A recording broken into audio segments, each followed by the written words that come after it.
Apat na magkakaibigan, sina Lara, Ben, Miko at Trish, ang nagpasya na mag-road trip papuntang Sagada para makapag-relax mula sa stress sa trabaho. Excited ang lahat habang tinatahak ang mahabang kalsada, puno ng tawanan at musika sa sasakyan.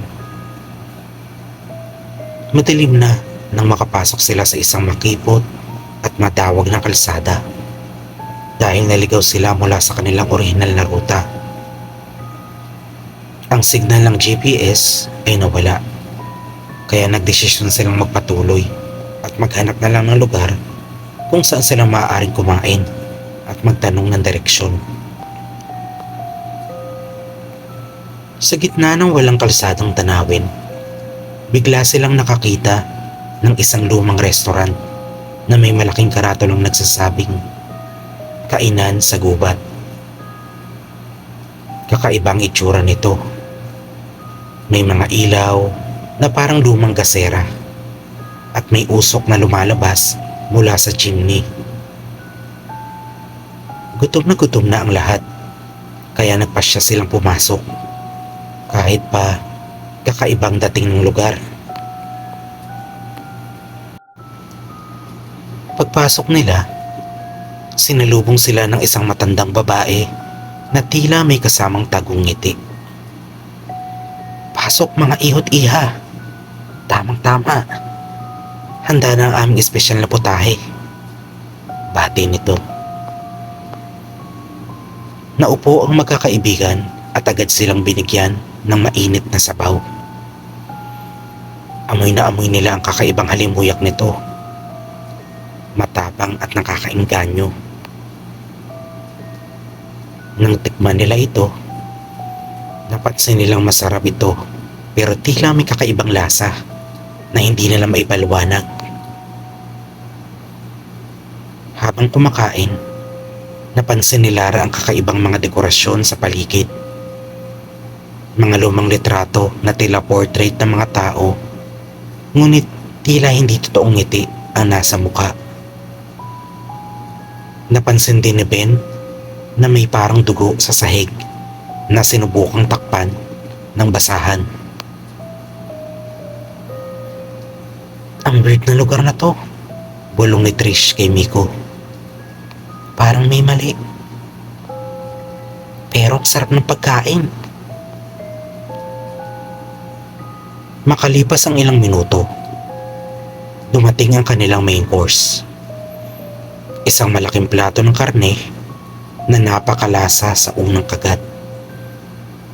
Ngunit habang tumatagal, napansin ni Lara na may kakaibang hugis ang isang peraso ng buto. Tumigil siya sa pagkain at maingat na tiningnan ito. Nanlamig siya nang mapansin niyang parang bungo ng maliit na tao ang hugis nito. "Guys, tignan niyo to," pabulong niyang sabi. Nanginginig ang boses.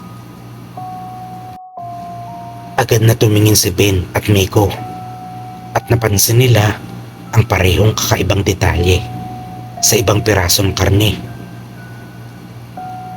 Habang tahimik silang nag-uusap, lumapit ang matandang babae. "Nagugustuhan niyo ba? Napakaswerte niyo. Hindi lahat nakakakain ng ganito kasarap." Bigla nilang napansin na unti-unti nang nagsasara ang mga pinto at bintana ng restaurant. Narinig nila ang tunog ng lock at ang yabag na iba pa mga tao sa likuran. Lumingon si Ben at nakita niya ang tatlong lalaking may daladalang kutsilyo at nakangisi ng nakakatakot. Agad silang tumayo para tumakas, ngunit naabutan sila ng mga lalaki.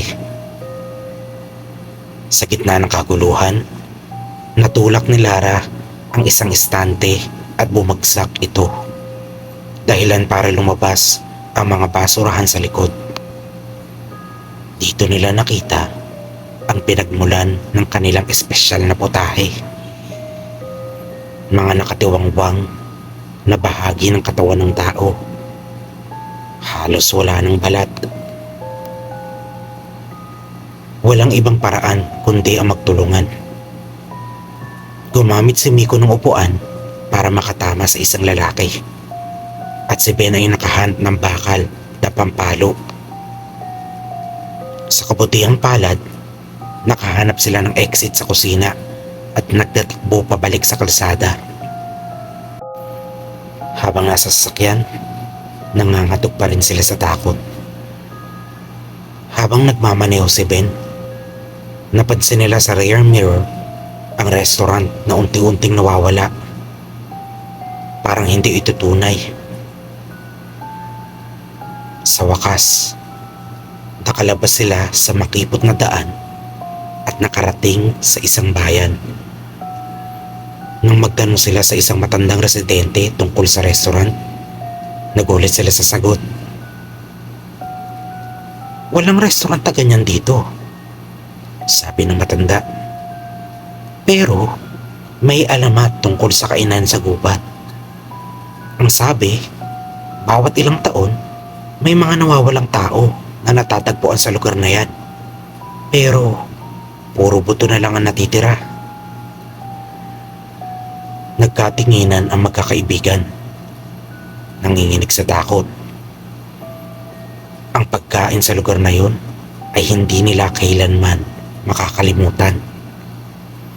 Hindi dahil sa sarap, kundi dahil sa katotohanang nalaman nila kung ano ang totoong espesyal na putahe.